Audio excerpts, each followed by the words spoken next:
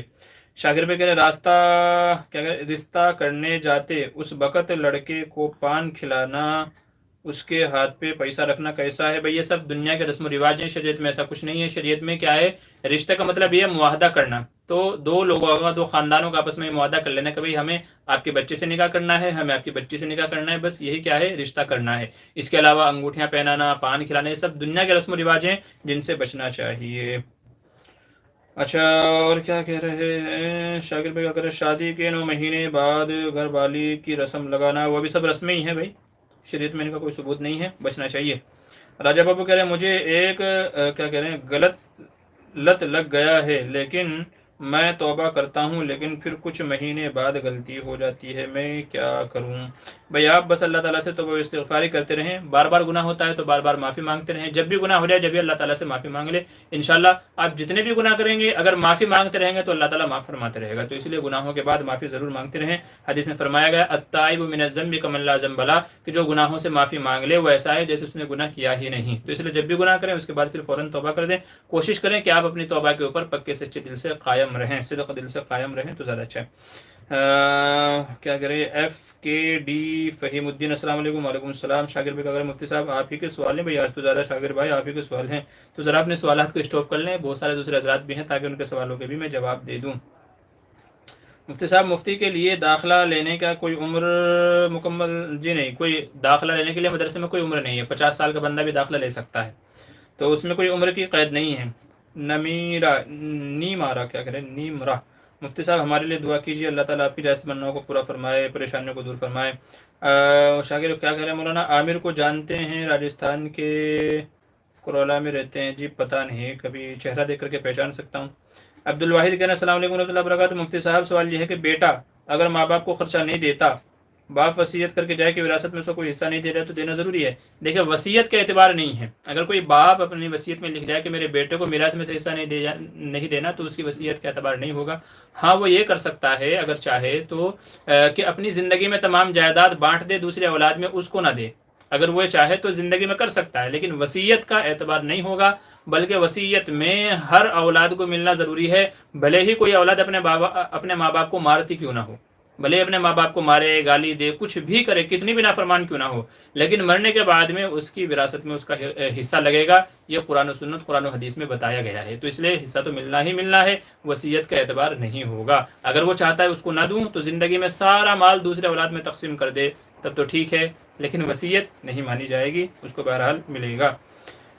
نمیرہ مفتی صاحب محرم کے کتنے روزے رکھنے چاہیے؟ بھی محرم کے تو کتنے بھی روزے رکھے جا سکتے ہیں. حدیث میں آپ صلی اللہ علیہ وسلم نے ارشاد فرمایا کہ افضل الصیام بعد شہر رمضان صیام شہر اللہ المحرم او کما قال علیہ الصلوۃ والسلام, کہ رمضان کے بعد دوسرے مہینے میں اگر روزہ رکھنا افضل ہے تو وہ محرم کے مہینے کے ہیں. تو محرم میں آپ جتنے چاہیں روزے رکھے جا سکتے ہیں, پورے مہینے کے بھی روزے رکھے جا سکتے ہیں, 10 دن 15 دن جتنے بھی دن کے چاہیں آپ رکھ سکتے ہیں.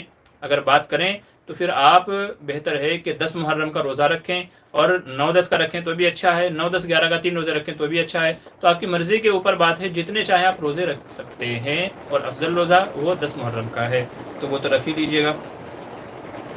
DP اسلام علیکم. السلام علیکم. وعلیکم السلام.